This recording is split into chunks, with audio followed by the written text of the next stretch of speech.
pose a question by email at publiccomment@willcountyillinois.com. At the public comments portion of this meeting, the emails will be read into the record. Please go to www.willcountyboard.com/meetings for a link to attend the meeting via WebEx. I'd like to call to order this meeting of the Will County Board Executive Committee at 10:37 a.m. on Monday, March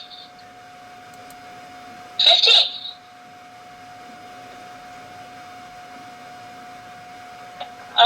Can I have, let's see, Frankie Pretzel, would you be able to lead us in the Pledge of Allegiance, please? I'd be happy to.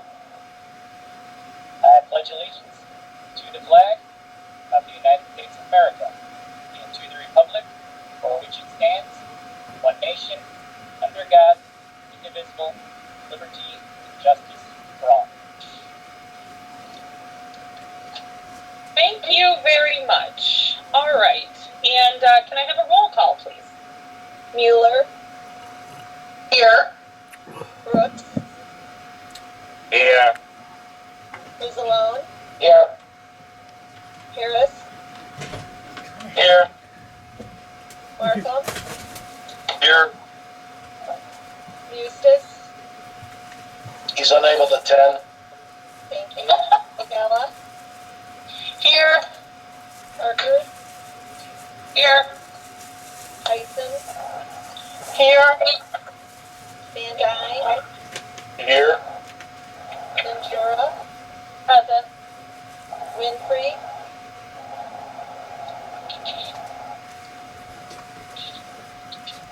And Coward. You do have a quorum. Thank you, Lana. You forgot to call college. This is an executive committee meeting, Steve. Sorry. That's okay. I thought it was a committee of the whole. I'm sorry. That's okay, no worries. Okay, so just as we get started, a reminder that we're not voting on things today. This is discussion and basically prompted by the requests of a couple board members and also staff that we have further in-depth discussion about a couple items before we get to Thursday's meeting, and I appreciate everyone making time for this meeting so that we can have some good discussions about things, and I look forward to that.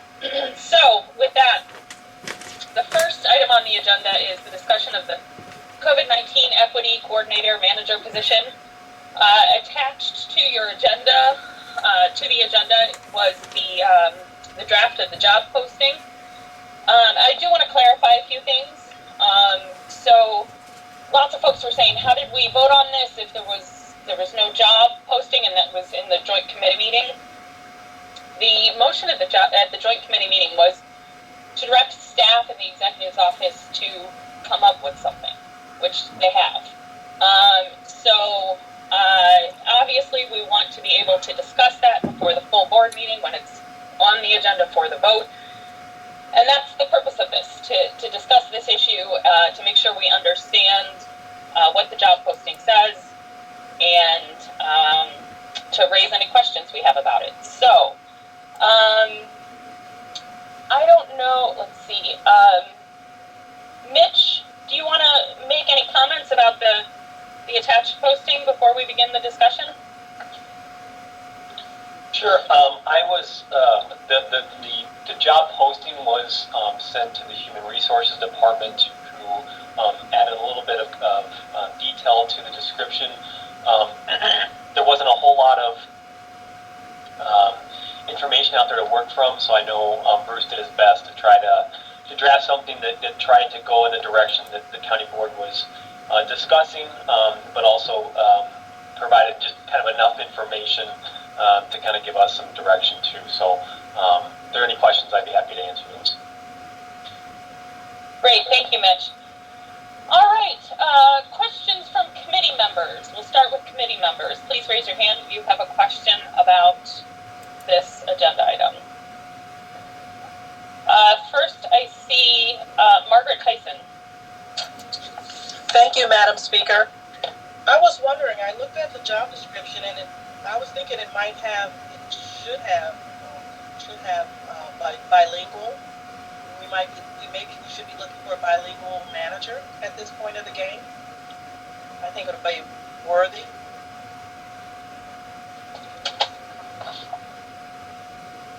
Mitch, would you like to respond to that? Or just want to take a note? Yes, I'm taking notes on that right now. Okay. All right. Thank you. Thank you, Margaret. I think that's a good suggestion. Does that complete your comment?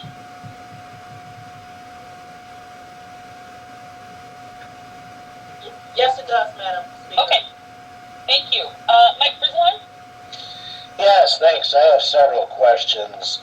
Number one, I see this position is going to report to the executive leadership team, but it also is going to support the health department.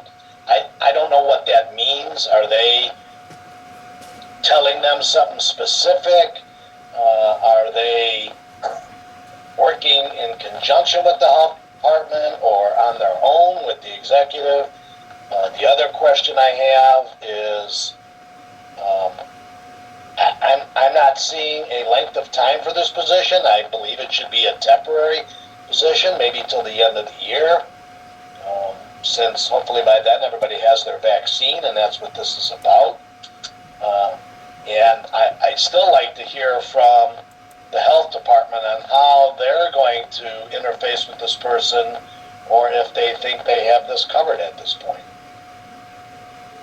Thank you, Mike. And Mitch, I would assume that similar to the communications firm that we put under the executive's office, that this person would be working in conjunction with the health department under the guidance of the executive's office, because it reaches out to other departments too. But I would agree with Mike about putting in the expected time frame of the position. Do you want to respond to that?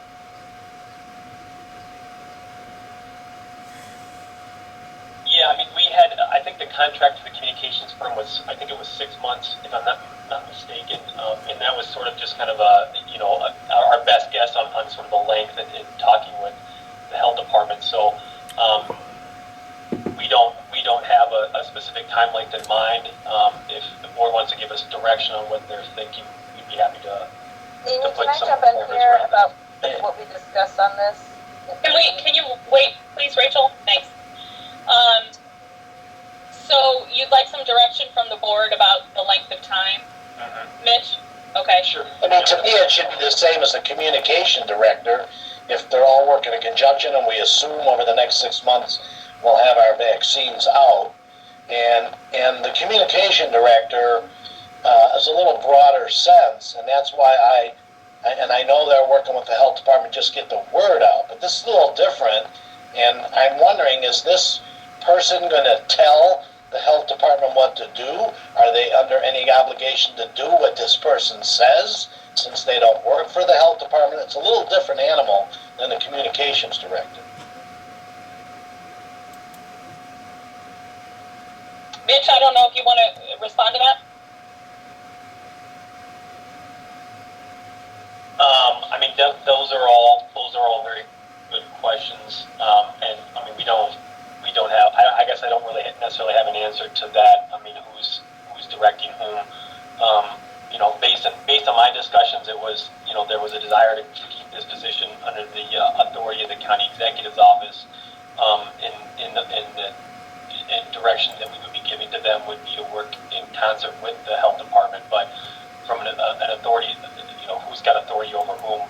I don't believe this person would have an authority over the. I don't think they would have that ability to provide authority over top of the health department or any. The health department tell us what they're going to do with this person. Can I jump in here to discuss what happened at our meeting? Rachel, we have a number of other people with their hands raised, and I'll get to you. Thanks.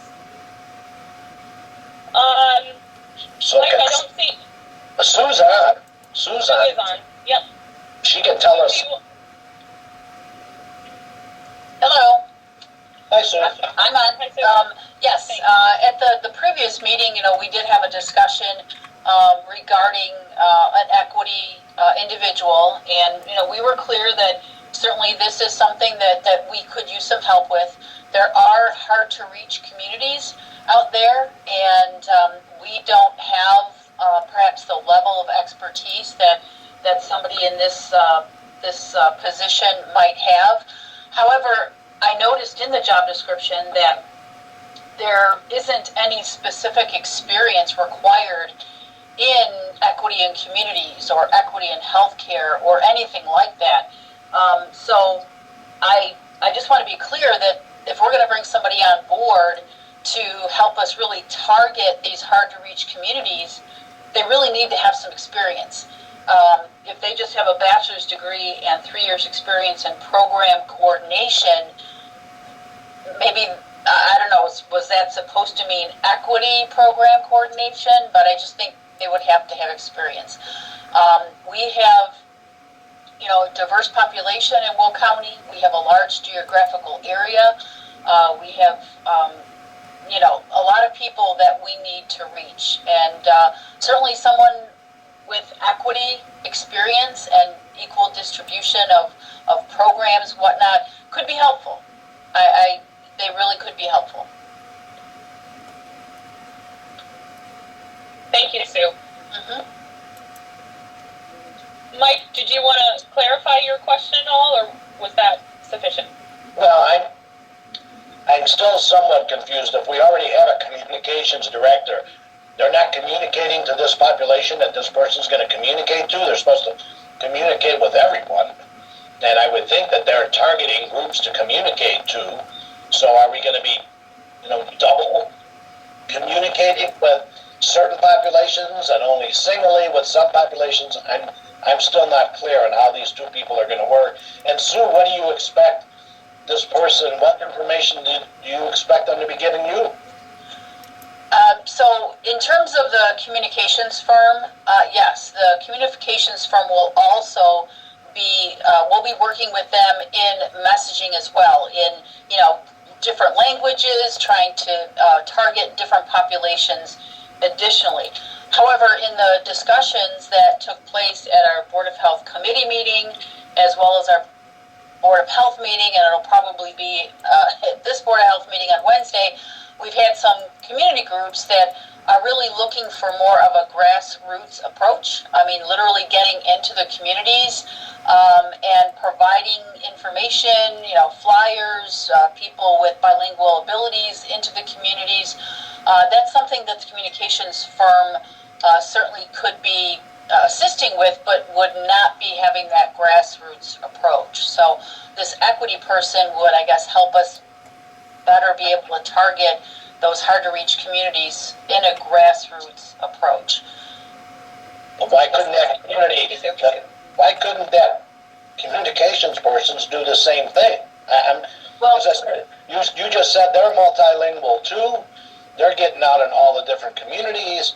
I mean, if it's just them printing up some flyers and going to some churches or something, I just don't understand. We already have a communications person supposed to communicate with everybody.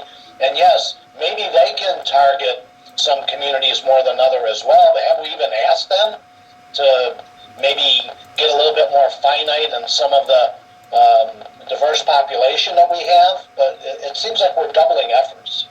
Well, I guess I would just ask others that were at the meeting, to offer their explanations as well. I mean, this was something that was brought to our attention for movement on, and so I guess hearing from others, maybe I'm missing the point here a little bit, or not being as comprehensive. No, Sue, I think you addressed it from your standpoint. I have some comments directed towards Mike's comments, but I'm going to let other committee members speak first. Ken Harris? Yes, my question is kind of along the line of Mike's questions, a little unclear. I feel this position, whichever way we decide to go, probably need to be under the healthcare department. I mean, maybe the health department work closely with the county executive. I think that's where some of the confusion is coming. I mean, we as board members is telling seem like that the health department, here's what you need. We gotta get this for you, and they're telling us that, hey, this may help, may not help. So, I mean, if it's a matter of funding and if it's for COVID relief or vaccine relief, the CARES funding is there, whether it goes 6 months or 1 year, whatever.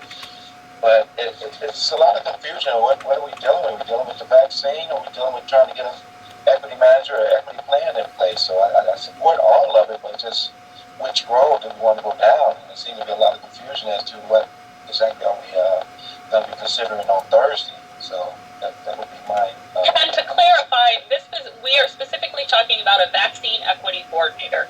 So this is not the overall equity manager position we've been talking about or equity diversity and equity consultant position that we've been talking about for the county. Two separate things. Okay. Annette Parker.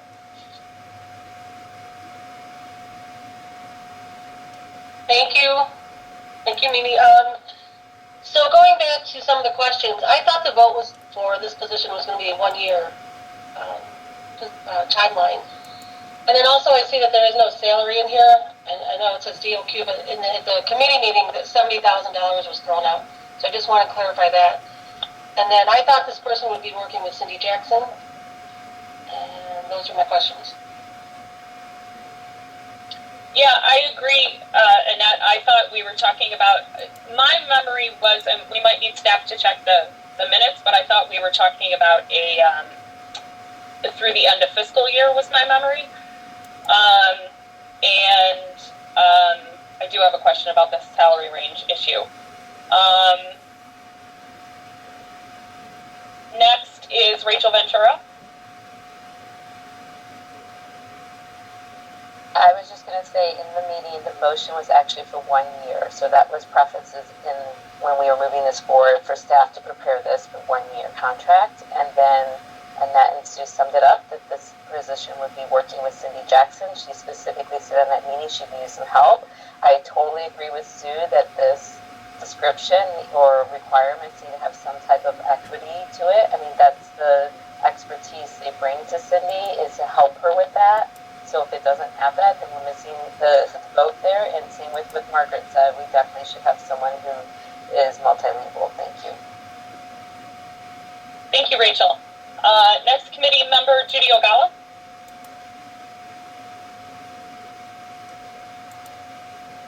Thank you, Mimi. So I'm going to make some comments about what some people have already said too. I'm pretty sure Ken knew that the equity person that is to be working under the county executive's office is separate from this position. I think what Ken was saying, and he didn't get to finish saying, was that he thinks this should work under the health department. And I agree with that. I think this person, Cindy Jackson said that she could use some help, and I know I've spoken with Sue, and then she said we could always use some additional help with this coordination effort. I think this person should report to, Sue and Cindy Jackson. That way they're working together all the time, not this person sitting in the county executive's office or wherever that person may be. Would make more sense for that to happen.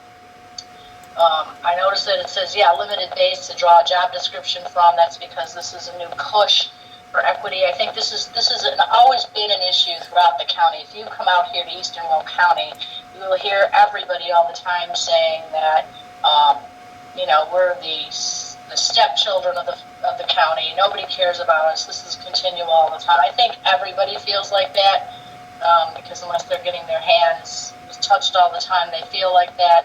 So I think we should hire it underneath that.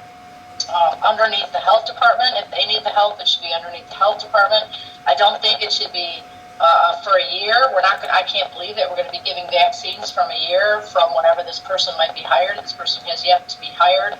I don't know unless there's somebody standing in the wings waiting to be hired tomorrow, and even if there were, I can't imagine that we'll be dealing with this vaccine situation for a year. I don't think it would take, it doesn't seem like it should take a year for that person to do that job. That person should be able to get out there, reach the communities well within a year, and that should be estimated. I think the job description should be contractual based upon the need and how long the need should be. So with a minimum of, say, 6 months, that would make sense to me.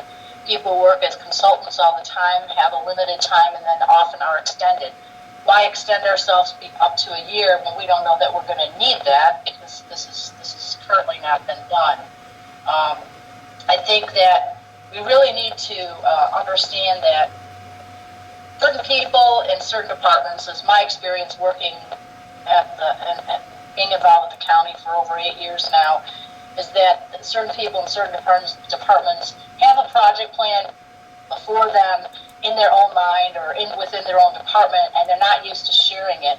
And I think that that should be something, and I would love Jennifer and Mitch to get involved with it at some point later in time, obviously not now, we're busy, but is to work with the leaders of the different departments and help them understand how presenting the board with a project plan is a step that's going to be done when they anticipate they might come and start. I think this is a new approach that's not been done before and or asked of before, and I think it's just a changing of the times where people are wanting to get more information up front. So I think that would make sense. As far as the person being bilingual, I guess that would be fine, except they're going to be working with community leaders within these different groups, and I certainly hope those community leaders would be bilingual. They should be speaking English, the leaders in those groups, or how else do you communicate with anybody?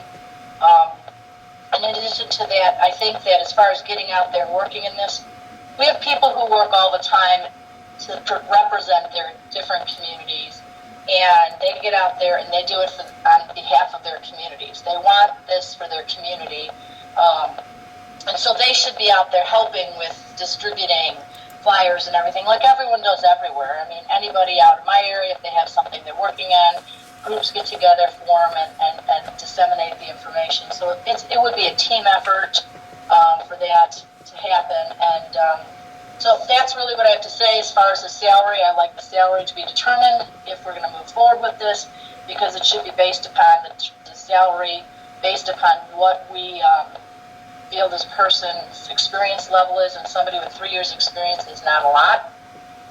So I would like to, that would be all that I'd have to say. Thank you, Mimi. Thank you, Judy, and I agree almost 100% with everything you said, so I appreciate a lot of that.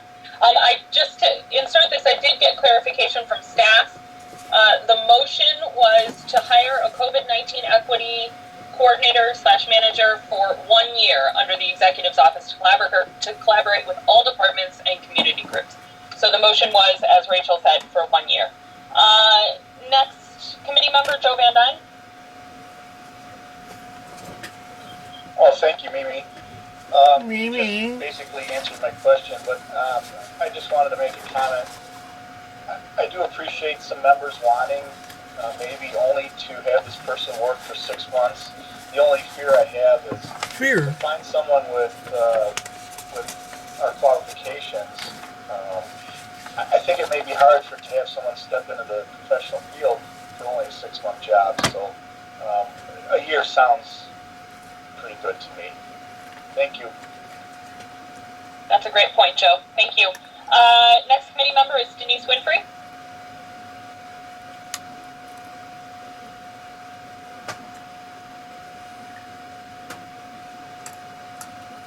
Denise? Are you awake?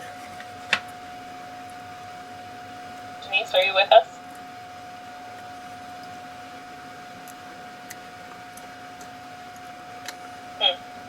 Where'd she go? She's still on mute. Yeah, I think so. I don't see her video. Does she not know she's on mute? Can you hear me now? Yes. I have a new microphone, so I wasn't sure. Earlier in a different conversation, this new thing worked. I don't have a question, just a comment that I think the 1 year or 1 year as needed is a good answer for that, because if there should be a spike, we'll need that person to stay on so that we continue to reach those communities. As for the salary, it should be negotiable based on qualifications. One of those qualifications must be a person who's bilingual. We will not get the kind of penetration that we want if we don't do that. The person needs to work for the health department. This is about the health department being able to reach all the people who need to be reached, to get the information, to be able to get where they need to be in order to get vaccinated, to understand what's going on. So it needs to be there. Our conversation before was about help for Cindy Jackson, putting this person at the health department, or 2 people maybe even, I don't know, over there seems to be to make more sense. So that's all that I had. Thank you. Thank you. Next committee member is Madam Mueller. Thank you, Speaker Cowan. I just wanted to reiterate, thank you, Annette and Rachel, for remembering the motion. I was the one who made the motion, so I was waiting my turn to remind everyone what it said. One of the reasons that I suggested a year, not only what Joe was thinking about, how long somebody works in these professions and things like that, is that I suspect we're going to be vaccinating children eventually, and we're going to really need to be have our game up on that as well. I agree with what Margaret and Denise both said. This person absolutely must be bilingual. Absolutely. No question about it. And I agree with Sue, too. I would definitely like to see some stuff in this job description about equity and equity work under their belt, just to sort of let folks know, too. This is kind of some new work in the last decade, so when you look at like 3 years of experience, that's a person with a decent amount of experience. I know it may not seem like it to folks who aren't aware of this sort of work, but it's a little bit newer. So, but yes, definitely the 1 year is imperative, I think, just to help keep us safe and going steady through any spikes we might have and the possibility of being able to vaccinate children. Thanks. Thanks, Meta. Do I have any committee members? Ken and Judy, I see your hands raised. I'm assuming those are old. Do you have other questions? I have another comment. Oh, please, Ken. Yes, I agree with all the discussion regarding the bilingual, and also to echo what Denise just mentioned about being able to work effectively. And one of the questions I'm getting is this person, it may be more on us as board members or department head, how we're going to evaluate this person. Maybe we can start thinking of goals, like how effective is this person going to work in both the Black and Hispanic communities. So we definitely have to think about that. It may not necessarily have to be in the job description, but how will we evaluate this person and what we get? I agree with the term 1 year is needed, but definitely we need to put measures in place so we can evaluate how effective this is going to be or how effective we like what it be. So that's my comment. Thank you, Ken. Judy, old hand, new hand? New hand Okay. for sure. So, having worked in the business world for a very long time, contractors work for a specified amount of time. Contractors understand that their position might be extended for a certain amount of time as well. If it takes this person a year to do this, if we can't reach within 6-8 months, 6 months to me would be sufficient. I think that's sufficient. This person is going to be working every day, and that's their role, that's their job. They need to be able to get that done in 6 months. I guarantee you, if I had this position, I would be able to get into these communities within 6 months. Will County is large, but it's not that big that it should take a year when you're working 5 days a week. Also, you also have other support from other people within the health department. I think setting it at six months with the understanding it could go longer if it's a consultant. I think other people are very aware of equity, and equity reaches everywhere. If you think about the conversation we had about the agricultural area, how about the equity for farmers? People do not think of those people as a whole different group. They are an entirely different group. Farmers have a different lifestyle. And I have to agree with Ken. I think the person doing this, having friends who are Black and having friends who are Hispanic, those two communities are very different from each other and probably require different types of approaches. So I'm not sure if one person can do it. Maybe it's 2 people part-time. I'm not sure, but I think you guys need to look into this longer. As far as a motion coming out of a committee, it's our role as executive committee to determine if that is the right way for the county to go, not subcommittee. So we need to make sure that this is our job here to do that. And I think we have a lot of questions yet to be answered before we move forward. Plus, we're asking for changes to the job description. So, all right, thank you, Mimi. Thank you, Judy. Other committee members?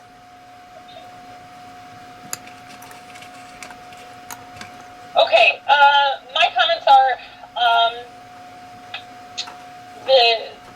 the time frame thing. I understand sort of what Judy was saying. I think we have a different concept of how the work happens and what the work involves. But as soon as Meta said the thing about vaccinating children, and I think this is unfortunately going to go on longer than we think.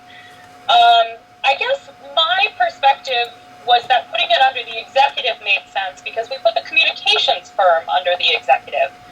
And that this person would be working with EMA, who is under the executive, and this person would be working with the communications firm, who is under the executive, and this person would be working with the health department. So I kind of saw it as a position that branches a lot of different county departments and organizations, but also community organizations. And to me, mentally, that just makes more sense in a framework in the executive's office. However, if and I think we would need to hear from Sue about this, but if the will of the committee is that we would prefer it to be under the health department, and Sue would be open to that, I think we could certainly reconsider and consider that. I do agree that the job description should talk about either experience in equity or experience in grassroots organizing in our community. I keep thinking about the first thing that the Bronner Group did when we hired them for the CARES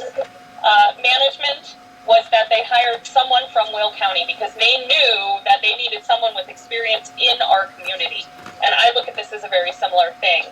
I don't look at this as a position that would be, to Mike's questions. And again, I respect Mike's questions and his concern that we would be duplicating efforts. I think I have a little different vision of what this person would be doing, in that a communications firm is, designing messages and putting them out, and an equity manager is saying, hey, in order to reach a certain population, you need to think about tweaking your message this way, or we need to put extra emphasis in this area because they're not getting the message the way you're sending it out. I see it as a complementary role and not necessarily duplicative. I agree with the statements about the person. I would be fine with a strong preference for bilingual. I kind of hesitate about hard and fast in job descriptions, but if the will of the committee is that the person is absolutely bilingual, then we put that in there. To Ken's comments about evaluation, I understand that's important. I wonder, though, if that's the role of the county board, or that would be the role of whoever would be supervising this position, if that's, if it's in the health department, Sue Oleneck's job to decide whether or not this person is being effective, or if it's in the executive's department, the county executive's decision about how to quantify and critique and evaluate employee output. I loved Judy's comments about helping someone understand how to present a plan to the county board and to our constituents so that it's open and accessible to all of our residents and board members, so we understand kind of what's going on and how it's being done.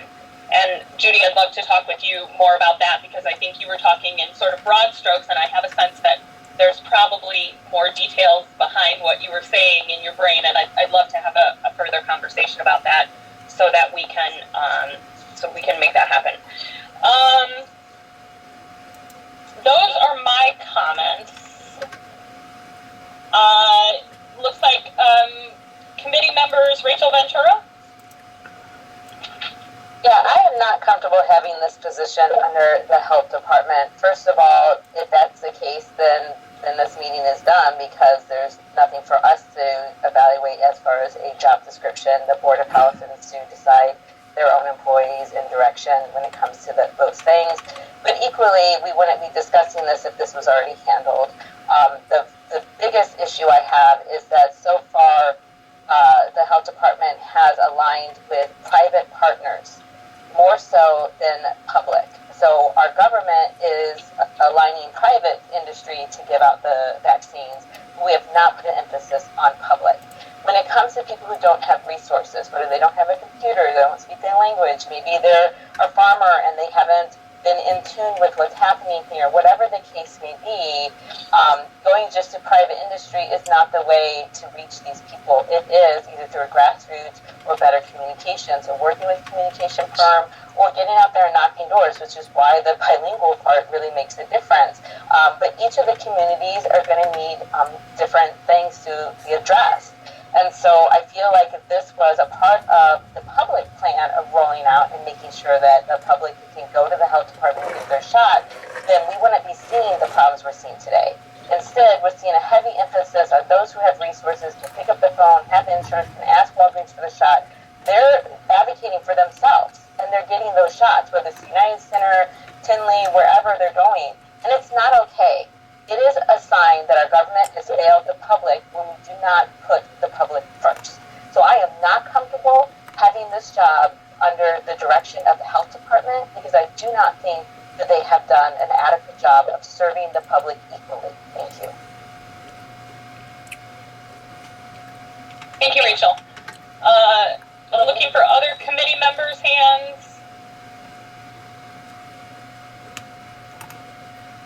Seeing none, I'm going to, oh, sorry, Mike. This is Ken. Mine is still Oh, Ken. Ken, go right ahead. Could you just repeat the motion that's going to be presented before us? And then I'd like to ask a question. Sure. The motion was a motion to hire a COVID-19 equity coordinator / manager for 1 year under the executive's office to collaborate with all departments and community groups. Okay. That was my concern, that the part under the executive office. I don't know if that's going to be cut and dried, if we have to vote on it, or if there'll be any leeway to maybe motion for the health department.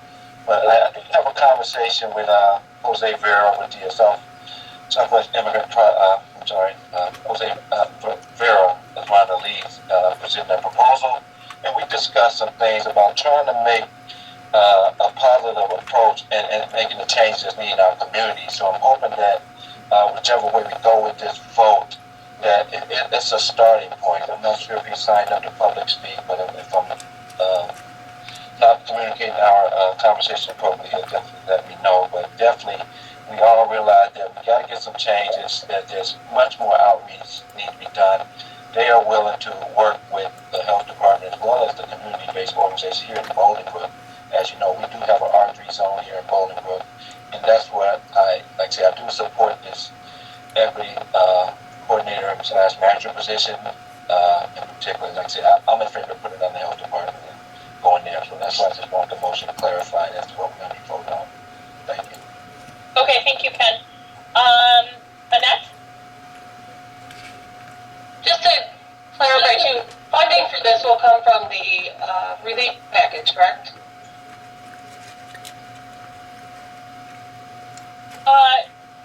Nick or Mitch, do you want to jump in on, do we have to specify exactly where the funding is coming from in terms of CARES Act, Relief Act?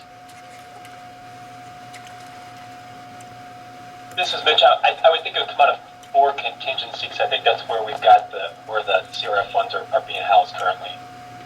Okay, so it would be basically the remainder of the CARES Act funding. Annette, does that answer your question? Yep, thank you. Okay. Judy?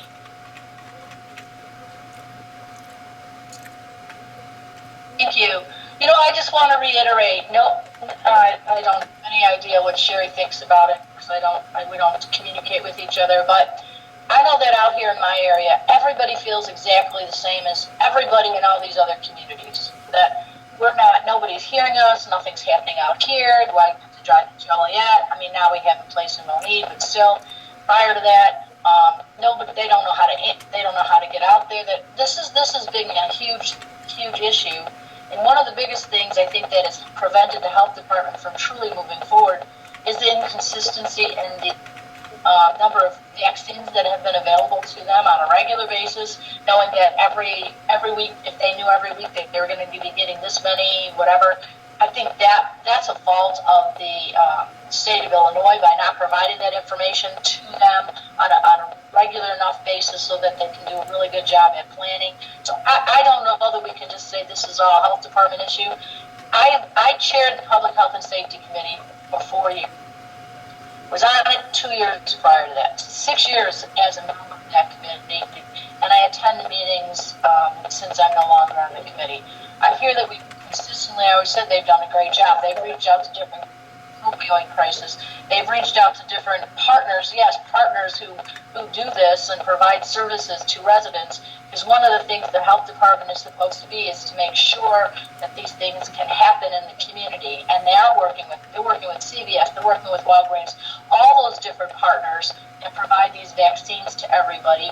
And people are having some luck getting them. They weren't getting them a month ago because so many people wanted them, but they're getting them now. So I think that it's really unfair to just say that the health department has done an extremely big job on this. It's not all within their hand. They don't have a pile of vaccines sitting around just saying, well, maybe we'll give them out now, maybe we won't. That isn't the case. I think that they've done a great job with looking at trying to get the teen pregnancy rate down in a couple communities. I think it's unfair for us to say they're doing a terrible job, because if you say they're doing a terrible job about this, they must be doing a terrible job about everything else. I don't know how they could have done worse. As far as where this person would be designated, I would think that the health department works with other departments all the time in getting things done. Like all department heads, there's crossover all the time. So I think it would be best if this person would work with Cindy Jackson. Makes the vaccine director. Makes sense that this person would work under them to help her out with things and also provide some, maybe we should do this, maybe we should do that. That's my opinion. Thank you. Thank you, Judy. Ken? Oh, no, your hand just disappeared. Sorry. Okay, any other committee members? Okay, with that, I'm going to move to county board members. Steve Ballage. Yeah, I'm listening to the conversation, but I still have a question as to need of even having to hire anybody. And we've got a health department that's been up and running, and we get the EMA helping them.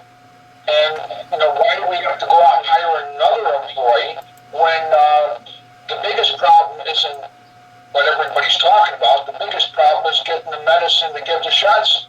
So you can say whatever you want, but if you don't have the doses to give the people, where are you at? You're hiring somebody to say we don't have the doses. That's about it. I mean, this doesn't make sense to me to hire anybody. So that's just my opinion. I guess I'm the only one in the room saying that I don't like it, but won't be the first time. Thank you. Thank you, Steve. Raquel? Thank you very much for allowing me to speak just for a moment. Judy Ogala, she touched on something very important. In fact, it was in my mind that the two communities, Black and brown communities, are very different. And if you put in there must be bilingual, then not saying that you can't be bilingual and be, one type of person or another. I definitely can speak two other languages outside of English, but but not everybody can. Not everybody in that industry can. So I think that you might want to rethink how you do the bilingual thing. That's all I'm saying. Okay, thank you, Raquel. Frankie Pretzel. Hi, thank you. Yeah, I kind of am in agreement with Steve on this. We heard from the president that everybody who wants a vaccine will have access to a vaccine in 45 days from now. Sorry. Is the health department asking for an equity manager, or are we kind of just pushing this because we think it's necessary? I just don't know if I see a need to hire somebody for 12 months when I think a lot of these issues are going to work themselves out in the next couple of weeks, few weeks, where if you want a vaccine, you'll be able to just go get a vaccine. So I guess I'm just wondering, is this something we're trying to do because there's so much confusion around this right now? Or is this something that we really need long term? And that's all. Thank you, Frankie.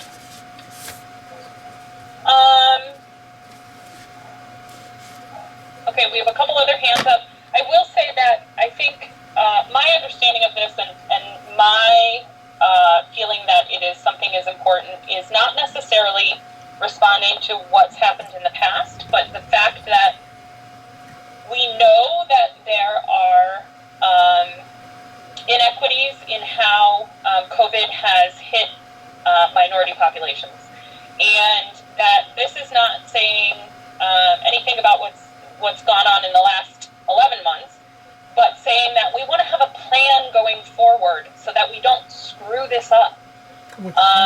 In my mind, a vaccine equity coordinator would be working to make sure that, I think it's lovely when we say there's going to be enough vaccine for everyone and everyone can just go get it. But the reality of this is it's not that simple. That's perhaps my opinion, and where, for instance, Frankie and I differ. He thinks it is simple, that the vaccine will be available and everybody will be able to go get it. My experience in these things is it's never that simple. And I would like to see us being proactive about creating a plan and addressing problems and creating solutions before they really impact. And when we're talking about impact in this space, we're not talking about something low-key. We're talking about, higher death rates. So I think the potential for negative outcomes is so great that it really makes our motivation for acting proactively all that more important. As to, I think Frankie asked, does the health department want this? We heard the other day that Cindy Jackson said, hey, look, this is an area we could use, I'm paraphrasing, this is an area I could use support in.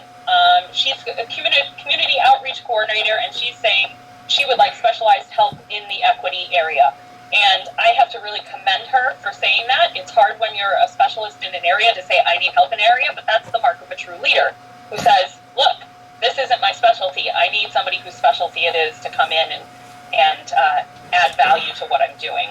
And frankly, that's what I heard Director Olenek say a few minutes ago as well. I think we still have this question about, does it make more sense in the executive's office or the health department? I still kind of feel it makes sense in the executive department, but frankly, at this point, I just think we need the position, and if it's the will of the committee or the board that it be in the health department, and the health department is willing to accept this support, then that's certainly better than nothing.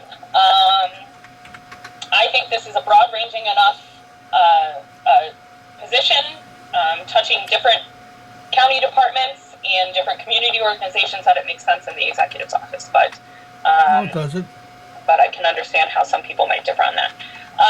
Other committee members, Ken, your hand's still up. Is that new? Yes, it's new. Okay, please go ahead. Thank you, Speaker. I want to just say I echo everything you just said about being proactive. Frankie, regarding the comments of working itself out, it hasn't yet. That's why we're here now discussing this, and that's what's needed in our community. I mean, we got a coalition that's been established by the community members that telling us what's needed. So we have to listen to those concerns and address those concerns and go forward with it. As the Speaker just said, I think right now we're to the point of where this position going to fall. If it's going to fall on the executive or the health department. But I think this is a good starting point. We do have issues in our community with equity, not just for the health department in other areas. So I think this is a good start, and like I say, I do support the position. Thank you. Thank you, Ken. And I just want to read, we had a comment from Jose Vera, who's the executive director of the Southwest Suburban Immigrant Project, and who a couple of us have had conversations with about this. His question in the Q&A, EMA and the communications firm is already under the county executive's office, and Jennifer Bertino herself has shared that she is working closely with the director of mass vaccinations at the health department to ensure equitable distribution. The vaccine equity manager is a position that works across departments because equity equitable that vaccine distribution requires everyone possible beyond the health department. Thank you, Mr. Vera. Next committee member is Tyler Markham. Good morning, everyone. I agree that this is a much-needed position, but I mean, it's my understanding that our lead for vaccines is the health department, and this person would have more authority to get vaccines out and more input directly with the actual distribution of where vaccines go, as if they are in the health department and working directly with our vaccine coordinator. So it makes sense to me to put them in the health department where they can do more good and have more teeth, if you will, with where the actual vaccines go. So thank you very much. Thank you, Tyler. I just got a message that Director Olenek has been trying to raise her hand and can't, so Sue, I apologize. Please, go ahead. Hi, thank you. I don't know why. I can't put in a comment and I can't raise my hand, but just a couple of comments.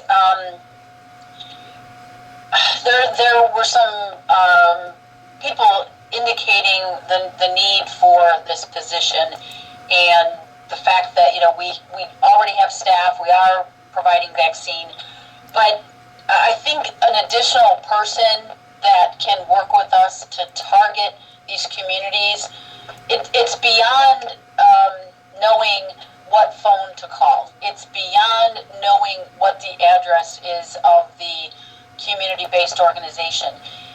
It is developing a relationship. It's developing a connection with a community through an individual that understands how to do that. It is something that has to happen. In one of the earlier meetings that my staff had with some community-based organization, I mean, they outright told my staff they didn't trust us. So it's really difficult to work with communities that don't trust you. So we have to find a way to foster trust and to foster a relationship with these communities that don't trust us. So I think that's an important point. Also, in terms of the bilingual required, we have a lot of positions here that are not only bilingual required, but are bilingual preferred. We have a lot of experience in recruiting for these positions, and I will tell you that if you put on there bilingual required, you may have to eliminate a candidate that you think is outstanding, but isn't bilingual, but has done the job, can do the job. You have to eliminate that person because you have to hire what you posted for. Otherwise, you're going to get sued. It's a litigious society. So if we say that we need somebody and we're going to have a requirement for bilingual, we have to hire a bilingual. So I don't know that I wouldn't want to have that flexibility. And to Judy's point, yeah, I'm sure that, the community leaders in these areas, I mean, they're bilingual and, they would be helping us with that connection as well. In terms of the position, I don't know if it would be an independent contractor or an employee. Obviously, the employee is more expensive because you've got benefits. An independent contractor would come in with a specific goal, specific task. But I will caution you that, when you look at an independent contractor, it just can't be somebody out in the community that wants to come in and do this as an independent contractor. These have to be people that have a shingle out. They have this business. This is what they do for a living. They do this with other groups. You can't just hire somebody and call them an independent contractor. So there are limitations there. Those are some of the comments I made. I'll let the committee further discuss, and I'm open to whatever you decide. Great. I really appreciate your comments, Sue. Thank you so much. I will say to the issue of whether this is a full-time person or a contract, I understand that benefits are slightly more expensive, but I think in this space it would be absolutely imperative for me that this person be an employee, even if it's a temporary employee. We can put the 1 year limit on it and have it be a temporary employee, but I would need it to be an employee. So I guess, Sue, I might as well ask you. Yeah. I'm sorry, can I just interrupt? Yeah. That wouldn't work. A temporary employee under our county requirements can only work 999 hours, which is approximately half a year. That is a requirement that we all deal with. So we can't have a full-time temporary person working for a year. Or we just don't have that structure. That's right. You ran into that with the contract tracers, right? Yes.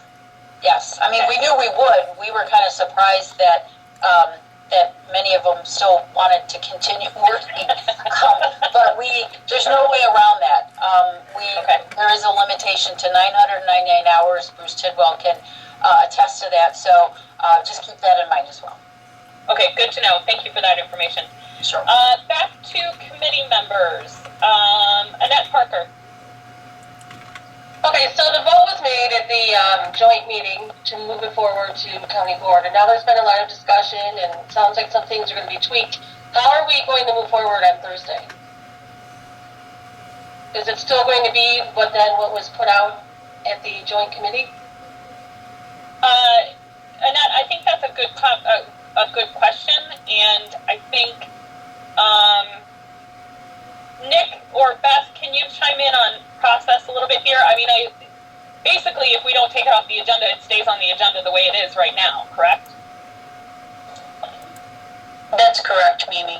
We have this job description for the Vaccine Equity Coordinator on the county board agenda currently, as it stands. Okay. And am I correct that in this meeting, could we make amendments to that?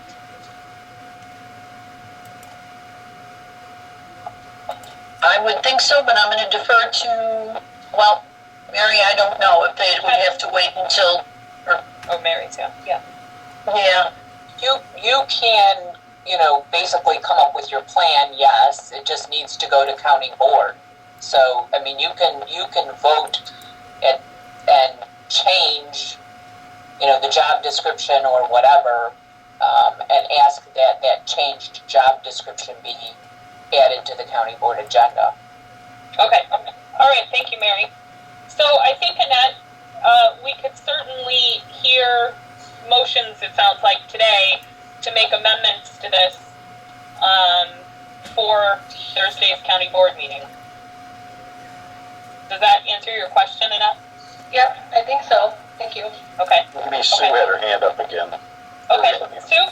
Sorry, that's all I can do.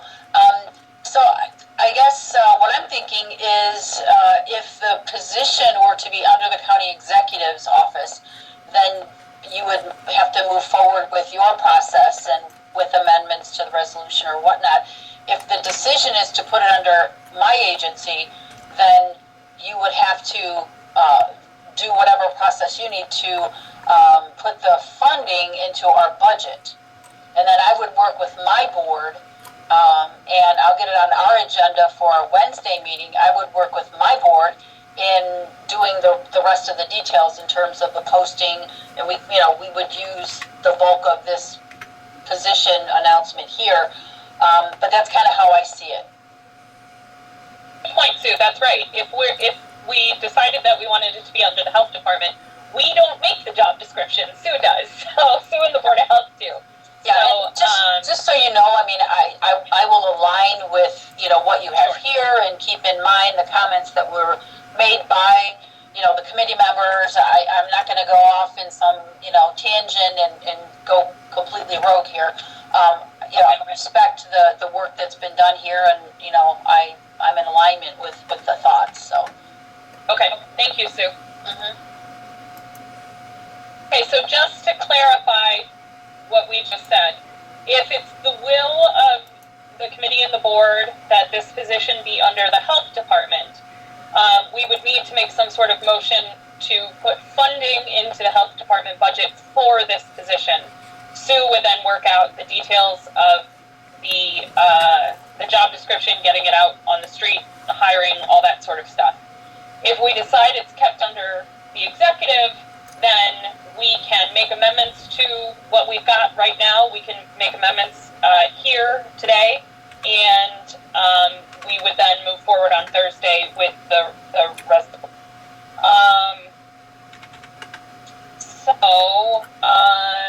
Let me see if there are other committee members. Rachel. Yeah, I'm comfortable making a motion to change this to a 6-month contract under the executive with a possible continuation as needed until the entirety of our county who wants to be vaccinated is vaccinated. I do think that we should add at least a strong preference. It doesn't have to be required, but I've seen a lot of applications say preferred bilingual. And I think that hits most of the things people were talking about between, and then a salary, we haven't discussed that, but I think the salary needs to be added.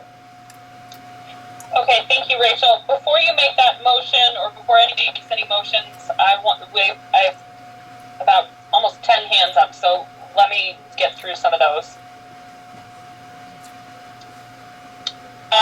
Meta?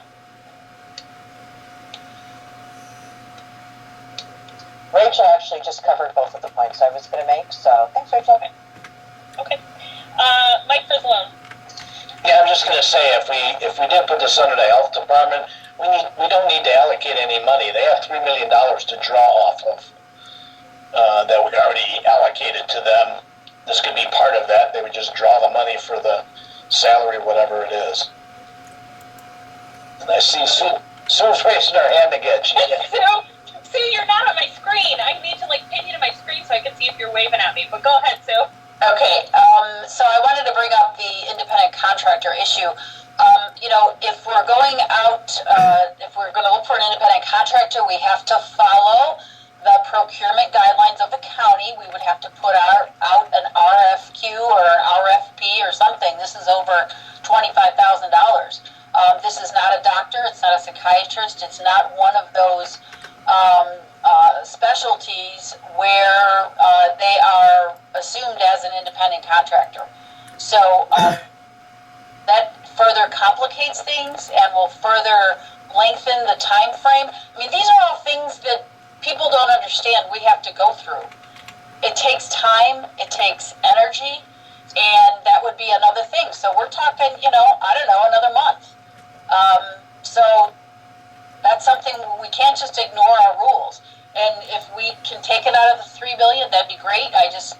We have that earmarked for certain things, and if this, we can redirect some of that money, that's no problem. We can do that. Understandably. Okay, thanks, Sue. And I'm just going to stay on the screen, so. Okay, sounds good. Rachel?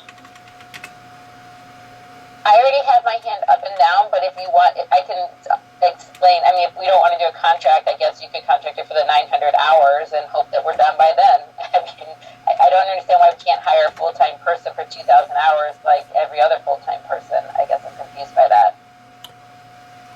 Is anybody on from Human Resources, or would the state's attorney be able to address this? The idea that a temporary position, full-time temporary, can only be up to 999 hours. So this is Mary Tatro, and Thank you, Mary.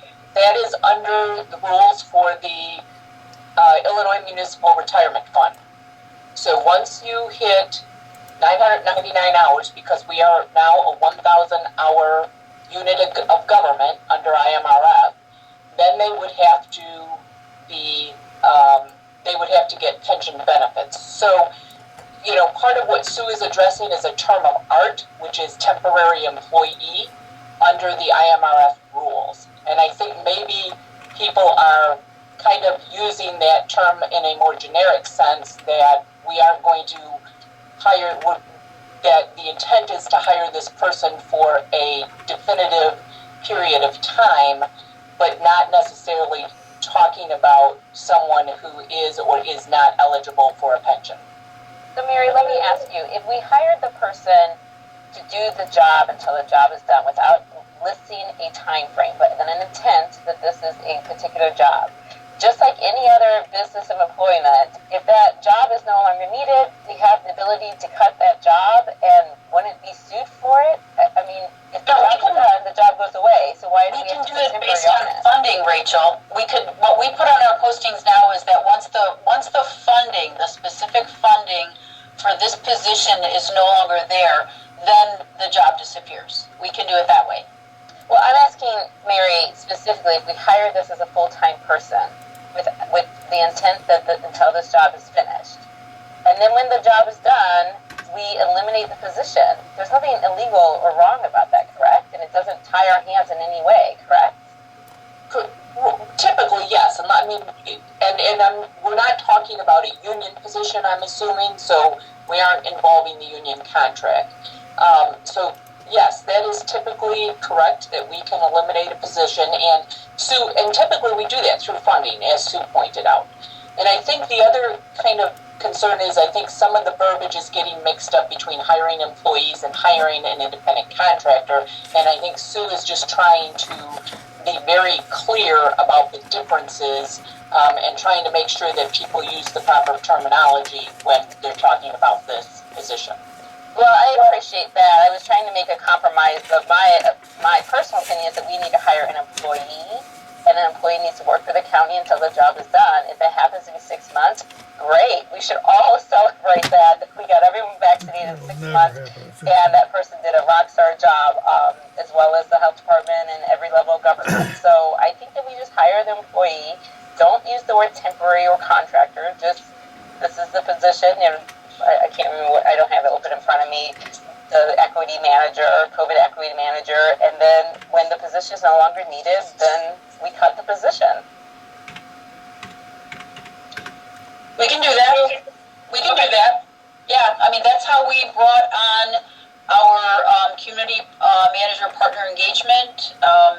That's how we did here. Now, the other individual that's working on our call center liaison and our operations and improvement process, she is actually through a temp agency. So I mean, we do things all different ways here, and certainly we can structure it the way that Rachel indicated. But to be clear, I still think that this role needs to be under the executive office. Okay, thank you, Rachel. Thank you for that clarification, Mary and Sue. Next committee member is Judy. Thank you. So, I don't know, I think that, I would think that there are a lot of independent contractors out there working for different agencies, consulting agencies that do provide somebody, they do have somebody on their list of people who they can consult out with that has the skill set. And so I guess it's really a preference as to what the length of time is. I don't think that waiting a month to make sure that we go through the procurement process and guidelines the county has for an independent contractor matters that much. I don't know when we're going to be getting a big influx of vaccines. I think it will maybe, I'm not sure, Sue might be able to answer that for us. I'm not sure if she's positive. Right now, I think we're still in this, we're not getting a lot of vaccine situation. So, I think that the idea of saying, a bilingual person would be preferred. I just want to make sure that even though that person is bilingual, that they would have a good understanding of the Black community, because the community, if you go to like the Polish community in Chicago or whatever, people in their culture is different, very different. So we need somebody who's worked with a variety of different people, regardless of their language, and people can reach out to them. So if they happen to speak like Raquel, maybe we need to hire Raquel. She speaks a couple two languages in addition to English.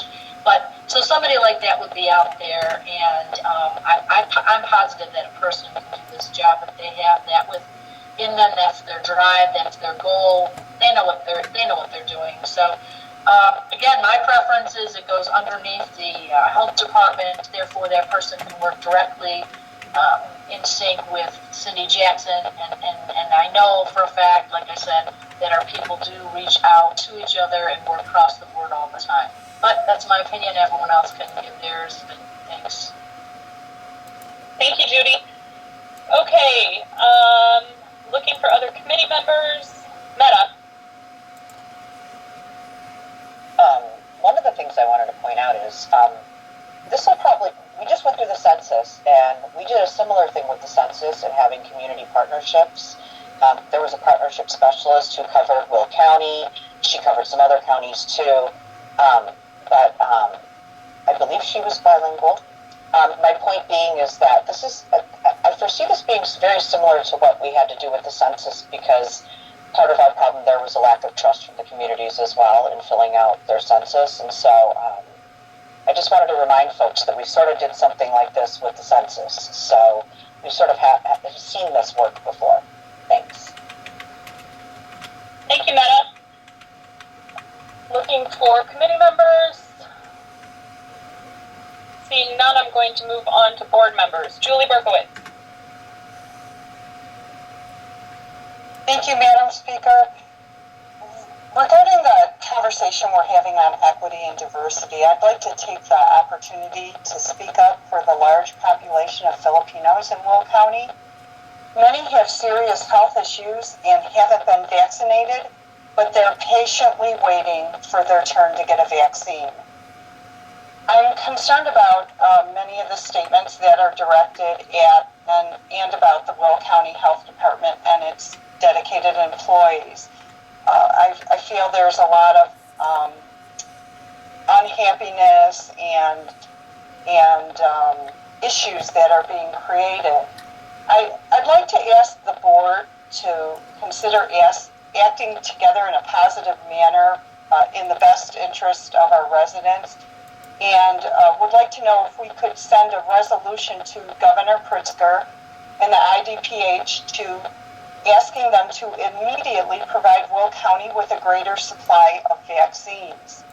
I would like us to use our voice in a positive manner and a united nature, and I believe that that would help us to achieve that. So I'm just throwing that idea out there, and I really would like to do something in a positive fashion that would perhaps help to solve some of the problems we're having, and that is that we're just not getting enough of the vaccine to begin with. So thank you for allowing me to speak. Thank you, Julie. Micah?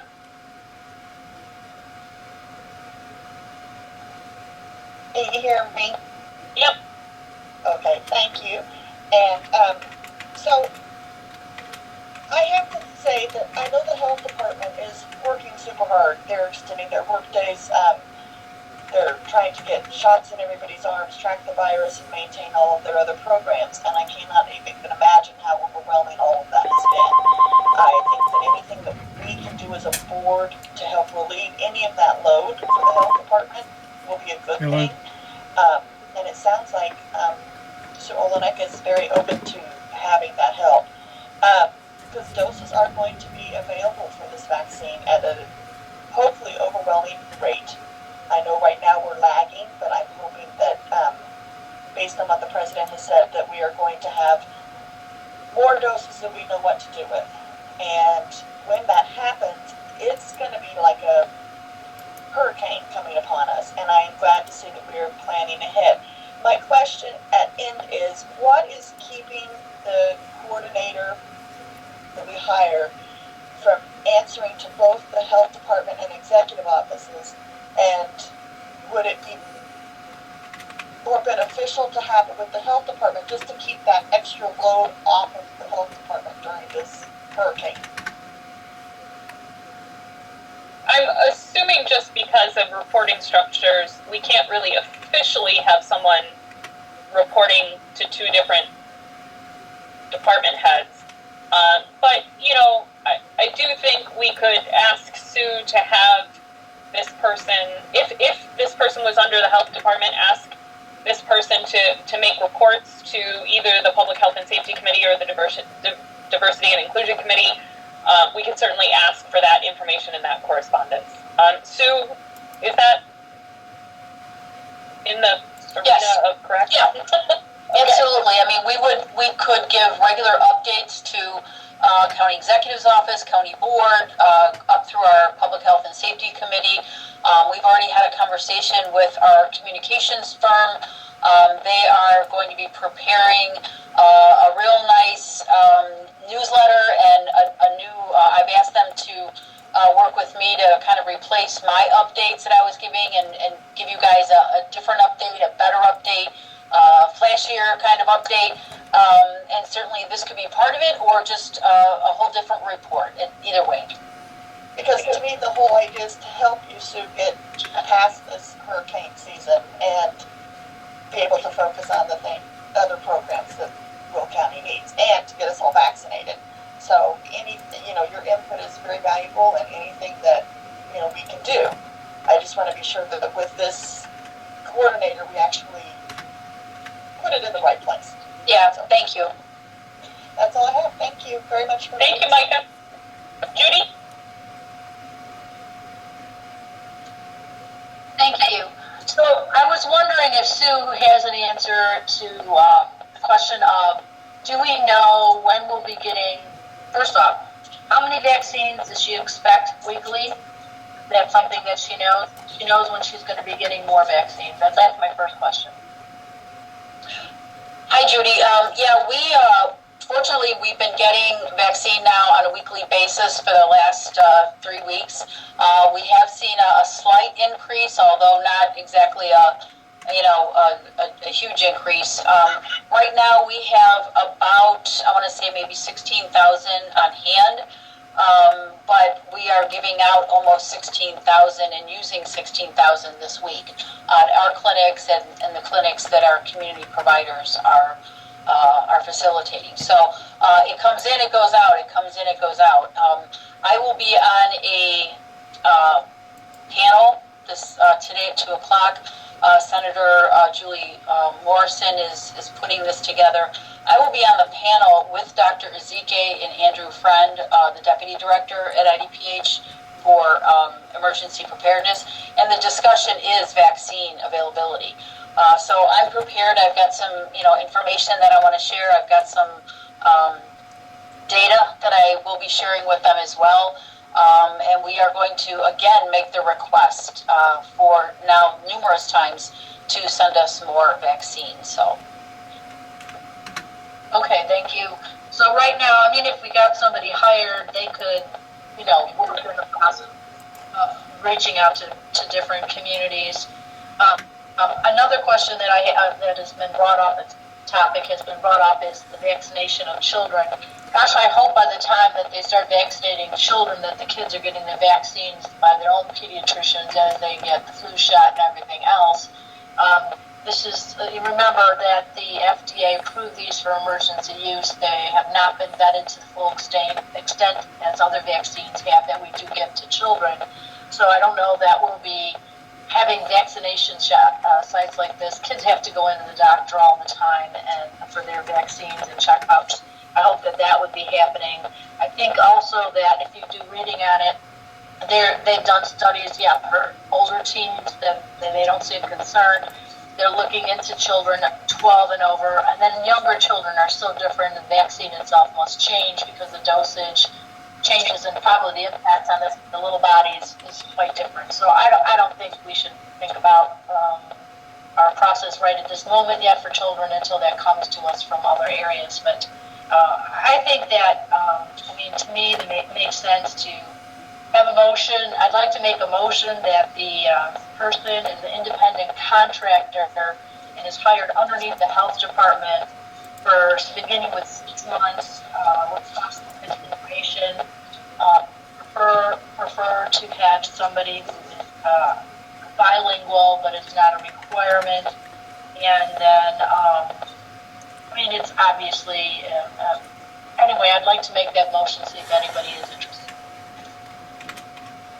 Okay, is there a second for that motion?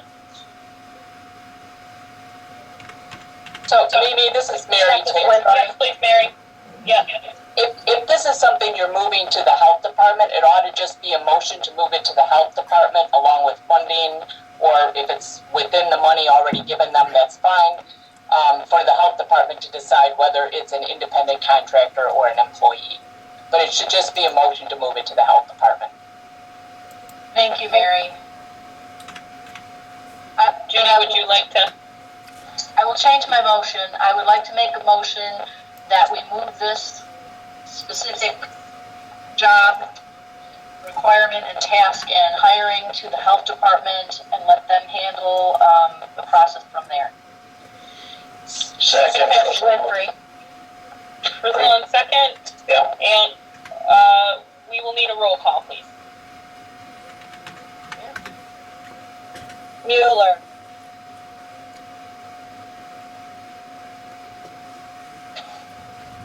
Yes. I'm sorry, you were yes? Brooks?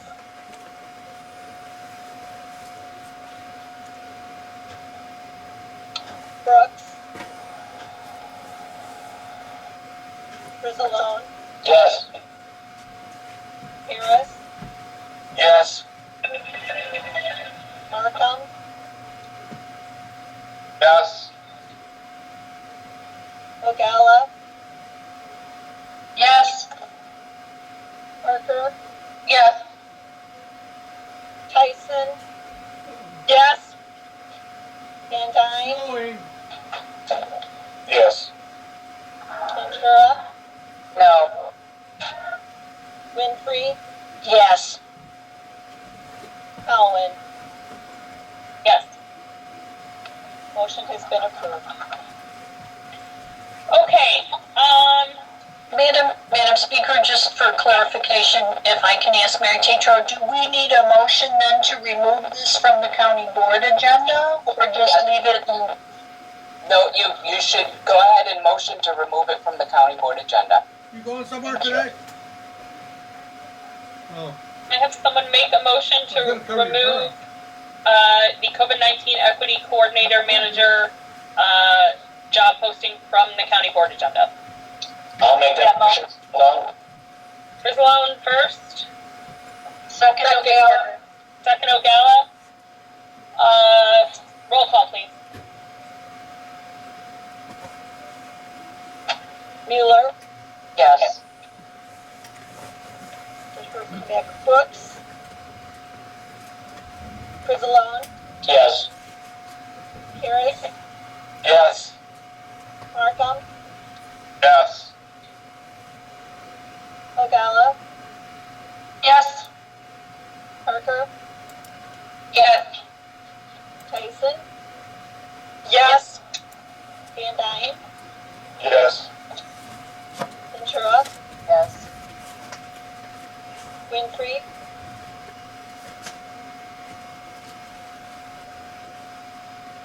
Winfrey? Cowan?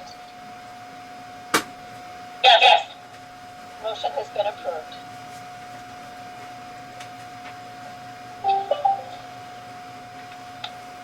Okay, thank you. All right, I want to thank everyone for a really fruitful conversation. I know we have a lot of different opinions on how this rolls out, but I think the one thing that I think is really positive is that I know each and every one of us is focused on moving forward and making sure we're getting this vaccine out and that we know there is an equity component to this. I want to thank Sue Olenek for her comments, for her work on this, both past, present, and in the future. All right, number 2, discussion about the temporary loan to the Resource Recovery and Energy Department for the RNG facility expenses. Nick or Mitch, do you want to give us a preview of what this is? And Yes. I'm not sure if we have. Yeah. Yes, thank you, Madam Speaker. This is Mitch Shaven. So in discussion with our land use department on sort of where we are time-wise for the project, it was notified to us, made aware to us that we could be running into some very large expenses for that project, and that our bond issuance might not be, the proceeds from the bond might not be made available to us in time to meet some of these financial obligations. And so what we're proposing is essentially a bridge loan through, I think, the end of July to get us through until we receive those bond proceeds to cover these costs. Is this on the county agenda, or do we have to put it on, maybe? Or can we just vote on it here? I think it has to go full county. I think it has to go to the full board, and I believe it's on the full board agenda, correct, Beth? Yes, you are correct. Okay. Yeah, so this was just so we could have, a little bit more conversation and see if people needed to ask questions about it. Mike, do you have any comments or questions? No, it makes sense. We're just bridging it. Okay. Any other committee members? Questions about this? Meta? No, I'm sorry, is my hand up? Sorry. Yeah, it is. When things like that happen, I always think of that video that went around, and it was like acting out the things that actually happen when you're on these virtual meetings, like people not being able to get into the room or not knowing their hand is raised. During a NACO meeting the other day, one of the ladies said, in our office, you have to pay 5 cents for every time you leave your hand up. Oh, ouch.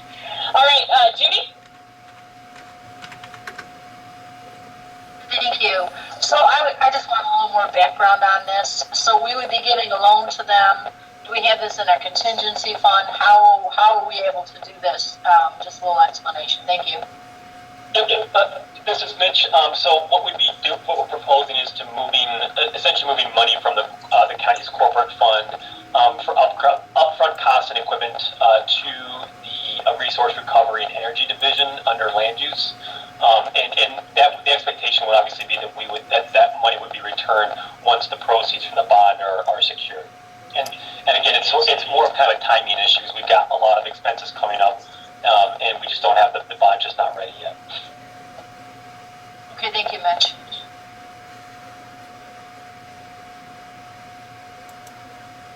Any other committee members?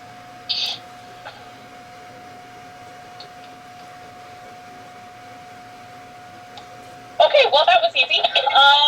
So, number 3, discussion about the amendments to waste management agreements for Prairie View Landfill and the RNG facility.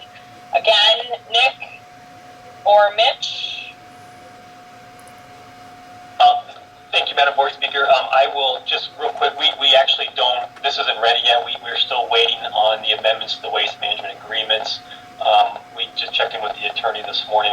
We don't yet have these, so there's not really any discussion at this point for this item. Okay, Mike Frizzlin? Yeah, isn't the amendment, Mitch, just related to where we're locating the RNG plant? Wasn't that what that 5th amendment was? The sign location, is that what you're referring to? Yeah, I believe so. I believe Dean Olson's on the call as well, but correct me if I'm wrong. I believe that's related to the siting. Well, there's both amendments are, Chuck decided to separate the two, because they were connected, but he felt that it was better to have, the land use, the gas purchase, agreement to have a First Amendment. And that is the amendment that you're speaking of, Mike, where the location has now been determined. But it basically mimics pretty much what was in that LOI that you guys passed a few months ago. And then the host agreement as well. He just took those two from the LOI and separated and made them into 2 amendments. So, but he hasn't heard back yet from Waste Management. I mean, the initial response was good, but we haven't gotten the final response from the Houston folks. So basically, nothing's really changing other than we've broken it into amendments, and they're going to add the actual site that the RNG plant was going to be on, which wasn't in any of the amendments that we presented before, because they really didn't know where they were going to build it. Now they know, so they've added that. So realistically, we're not changing anything other than putting in 2 amendments instead of 1. It's just defining it a little more. Yeah. That's about it. Yeah, mostly. You're right, Mike.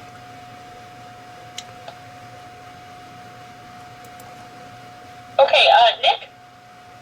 The only thing I'd add to that is Nick and Mary Tatro and I have talked this morning, and if we get the document, it would be ready to go fully the way it is.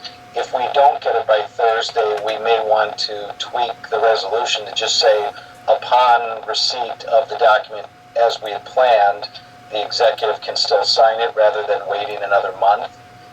We're hoping we're going to have this by Thursday and it'll all be ready to go, but just in the event that it doesn't, we've done this before where we give the executive the authority to execute something that hasn't been officially received, and that's through the state's attorney's approval. Because to Mike's point, this has all been agreed to via the LOI and the citing of the plant, so it's not changing anything for the board's sake. But that way we can keep this moving. So that would be probably the recommendation if we don't get it by Thursday, that we just modify the resolution to say the county executive can sign it upon final approval by the state's attorney.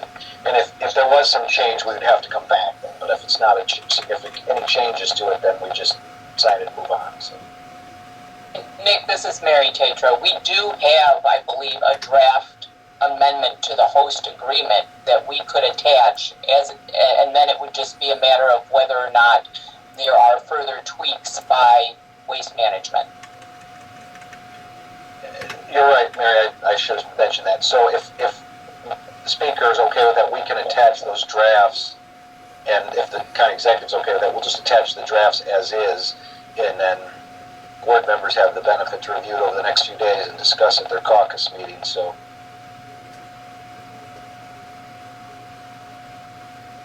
Any further questions from committee members about that? Any questions or comments from county board members?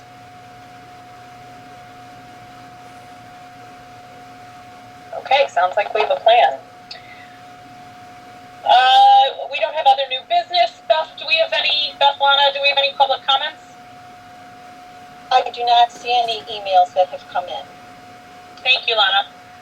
Okay, just two quick things. First of all, to Julie's point about reaching out to the state, if you haven't heard from me already, or if you didn't see the email, I did send a letter to IDPH. I copied the governor and every single one of the state legislators that covers Will County.